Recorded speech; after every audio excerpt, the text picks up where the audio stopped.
ফিরে এলাম বিরতির পর। এবার যে খবরে নজর রাখবো, 11ই ডিসেম্বর চাকরি প্রার্থীদের সঙ্গে বিকাশ ভবনে আমরা জানি শিক্ষামন্ত্রীর যে বৈঠক হয়েছিল, সেই বৈঠক থেকে বেরিয়ে এসে তারা বলেছিলেন, চাকরি প্রার্থীরা বলেছিলেন তারা খুশি এবং তারা ভবিষ্যতের দিকে তাকিয়ে রয়েছেন।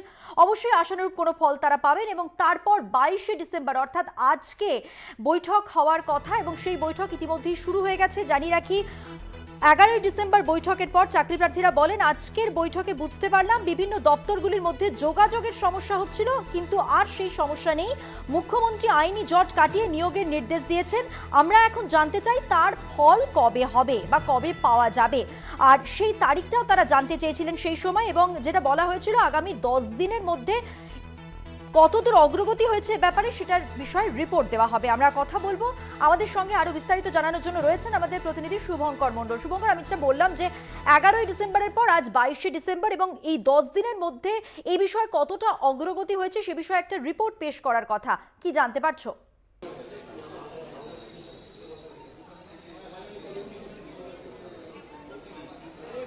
দেখো, চাকরি প্রার্থী বা বঞ্চিত চাকরি প্রার্থীদেরও কিন্তু একই প্রশ্ন যে আর কতদিন তাদেরকে অপেক্ষা করতে হবে নিয়োগের জন্য। এবং আজকের যে বৈঠক, সেই বৈঠকের আগে যখন চাকরি প্রার্থীরা বিকাশ ভবন চত্বরে আসেন 7 জনের প্রতিনিধি দল, তাদের কিন্তু আমাদের প্রশ্ন ছিল তাদের কাছে যে তারা আজ কি চাইছেন। তারা কিন্তু স্পষ্ট জানিয়েছে যে তারা ডেডলাইন চাইছে, অর্থাৎ সময়সীমা সরকার বলে দিক যে কতদিনের মধ্যে তাদেরকে নিয়োগ সরকার দিতে পারবে। কেন ইতিমধ্যে 1000 দিন অতিক্রম হয়েছে, তারা গান্ধী মূর্তির পাদদেশে রোদ ঝড় জল বৃষ্টি উপেক্ষা করে একরকমভাবে নিয়োগের দাবিতে আজ যাদের শিক্ষকতা করার কথা ছিল, স্কুলগুলিতে যাদেরকে পড়ুয়াদের পড়ানোর কথা ছিল, তারা আজ রোদ ঝড় জল বৃষ্টি মাথায় নিয়ে গান্ধী মূর্তির পাদদেশে এইভাবে দিন কাটাচ্ছেন। চোখের জলে কেউ বা মাথার চুল কামিয়ে, যেমন রাসমণি পাত্র, তাকে আমরা দেখেছি মাথার চুল কামিয়ে ফেলেছেন তিনি।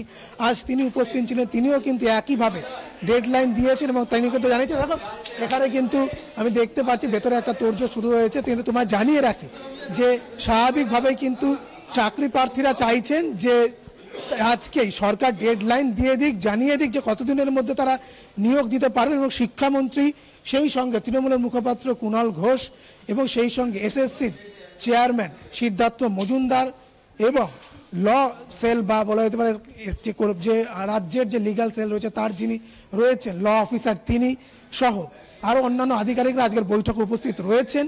এবং সেই বৈঠক থেকে এরপর কি নির্যাস বা আদতেও সেই সমস্যার সমাধান হয় কিনা, অর্থাৎ সরকার কোনো দিক নির্দেশ দিতে পারে কিনা। কেননা ইতিমধ্যে কিন্তু এসএসসির এই মামলা, তুমি জানো, সিবিআই এর একটি নির্দেশ কিন্তু দেওয়া হয়েছে, যে কারণে সেই মামলা সুপ্রিম কোর্ট পর্যন্ত গড়িয়েছে। ফলে সেই কারণে রাজ্যও তাকিয়ে রয়েছে সেই দিকে। এবং আজ আদতেও কোনো আশু সমাধান হয় কিনা এখন কিন্তু সেটাই দেখার, বা এসএসসির এই যে বঞ্চিত চাকরি প্রার্থী যারা রয়েছেন এসএলএসটির নবম থেকে দ্বাদশ, তাদের নিয়োগের ক্ষেত্রে অগ্রগতি হয় কিনা সেটি এখন কিন্তু দেখার। মধুমন্তী।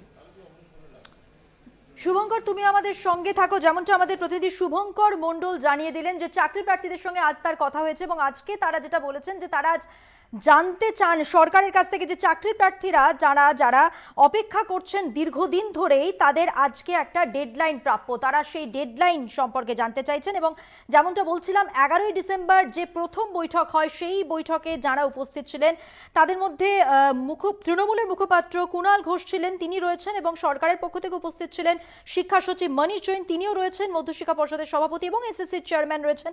সব মিলিয়ে আজকে তারাও বৈঠকে উপস্থিত রয়েছেন শিক্ষামন্ত্রী স্বয়ং। এবং এই বৈঠক কিছুক্ষণ আগেই শুরু হয়েছে। অবশ্যই ওই বৈঠকের দিকে সকলের নজর রয়েছে। আপাতত ধন্যবাদ শুভঙ্কর তোমাকে।